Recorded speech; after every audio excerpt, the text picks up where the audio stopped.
Welcome back. Here we got another candidate. It's another battery charger.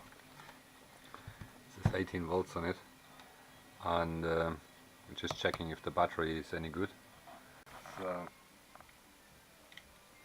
we check the battery just by putting some voltage in and see if we're limited on 3 amps, and we can see the voltage is actually raising while we're charging it.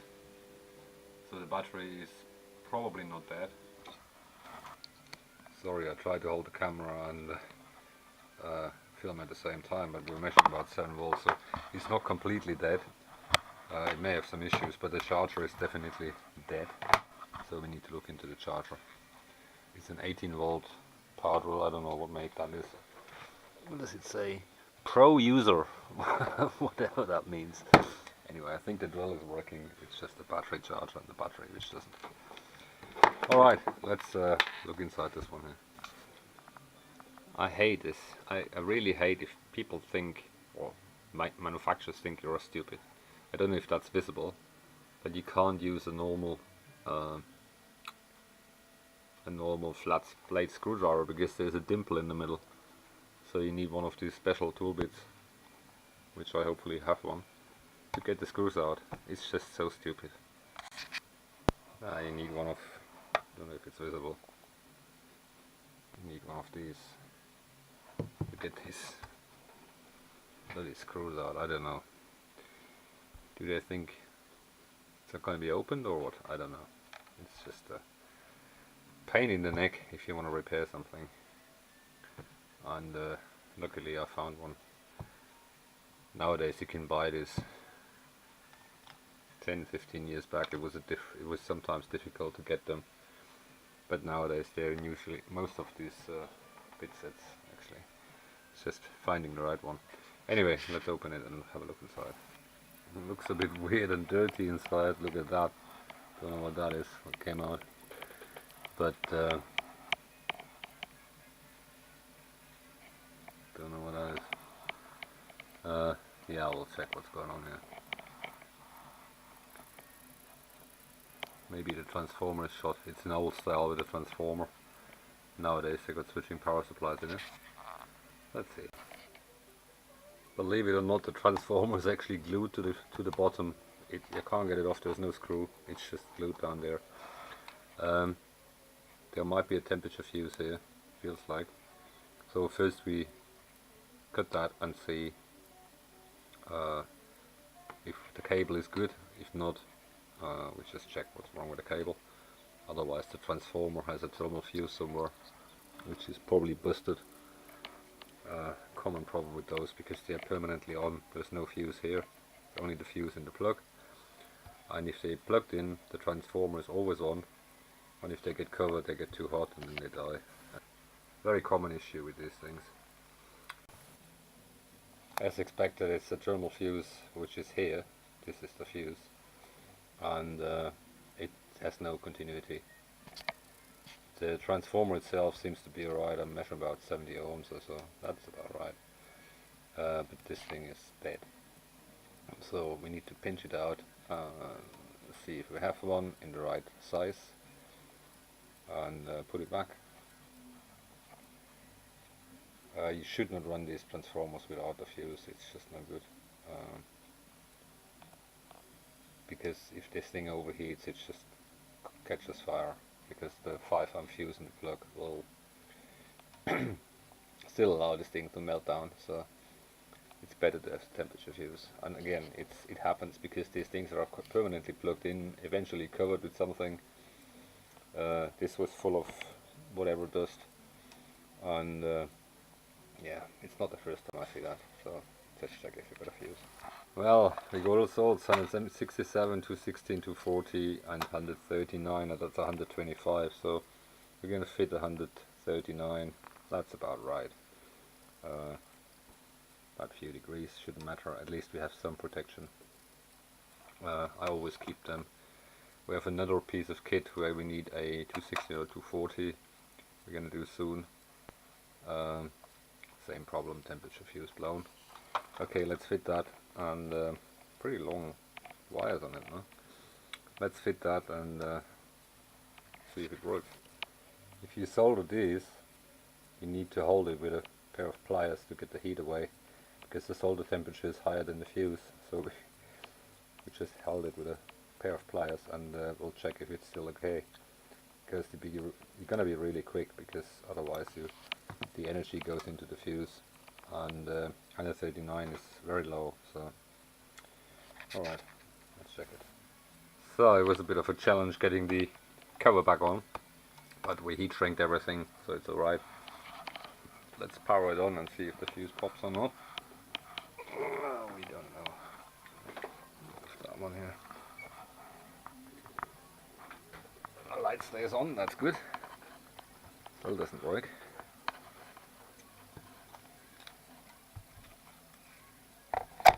Yeah, doing something. Apparently it's charging. You're gonna press the button for whatever reason. Take it out, put it in, off, and then press set. I think it's probably a timer, I don't know. You can see it's barely on. Yeah, you're gonna... It's actually a relay inside. Yep, there's a relay inside. It's quite a sophisticated charger.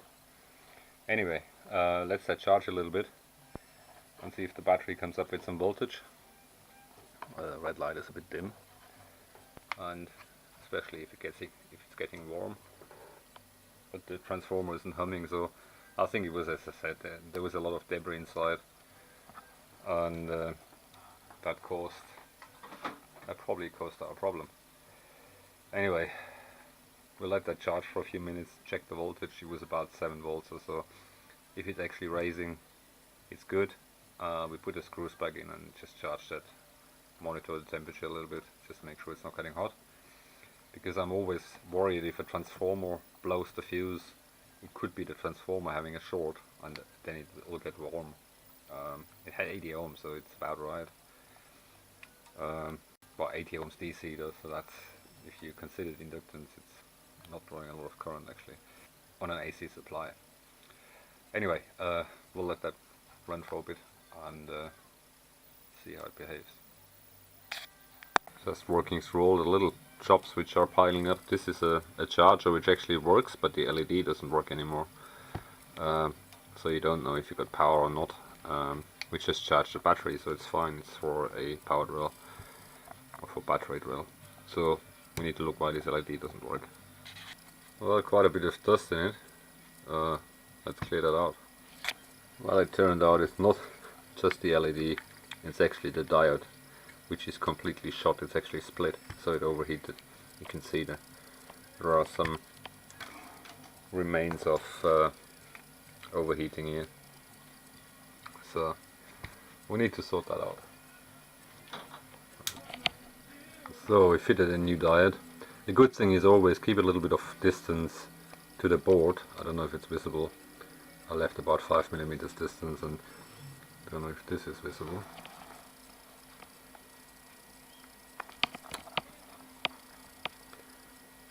But it's completely split. So that's dead. It's got a short. So that should work now. So we put it back together, and if we put a battery in, the light comes on now. Don't know if it's visible. Here it is. And the reason why the diode died is most likely because someone put a battery in with a short, and that was drawing too much current, because it's directly connected to the input power. Just why this diode.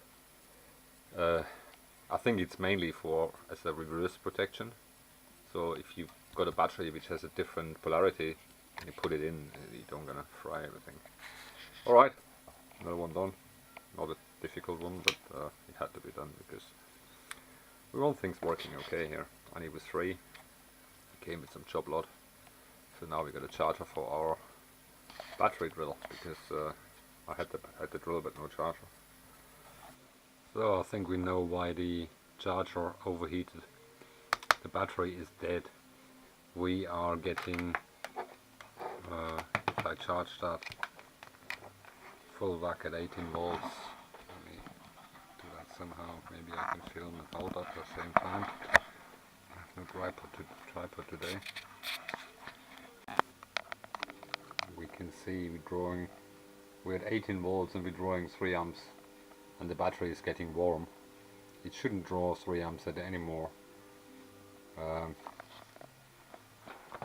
Look at the meter here, I don't know if it's visible. So you can hear the power supply is rumbling, and I'm just about 18 volts. It shouldn't draw 3 amps. What we're getting is about 13 volts. Yeah, 13 volts. So we got a few dead cells in that battery, and that's the reason why the charger, because the charger got quite warm. It's well, it's not cold. The charger got quite warm. It works, but it will not switch off because it doesn't reach the voltage.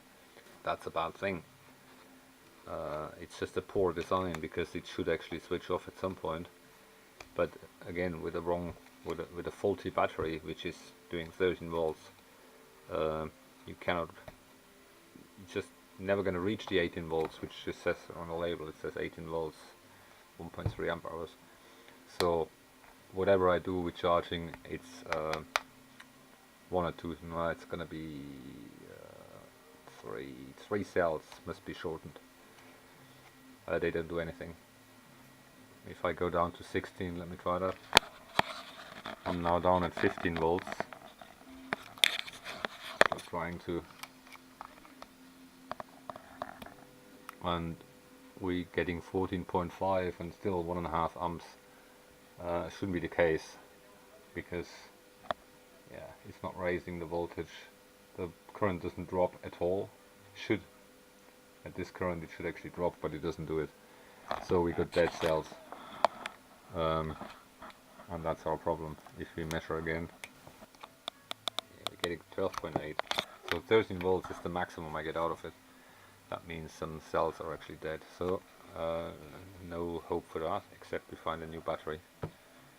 Let's see if the drill works. Well, it runs just a bit tired, because it's 18 volts and we only have 14 or 12 or whatever. So the drill is good, it's just the battery, which is usually the case. These things, always the batteries are flat or dead. Yeah, it's a nickel cadmium, I think, but it's actually not worth it. Perhaps, we'll see what we do with it. I'll keep it until I find the battery. I'm not going to fix that, because it's, if I buy the batteries, they cost me more than a new drill. It's gonna be 14. Yeah, I think it's about 14 cells. Or you pay whatever, 150 or so for 1 or 2 pounds for a cell. It's not worth, because if you buy this style of drill at a supermarket, you probably pay 25 or 30 for a new one. It's pointless. If it would be a quality brand, I would probably do it, but not on this cheaper one. So we keep it until we come across a battery. Anyway, that's it from this one. Thanks for watching. Thanks for subscribing. Until next time.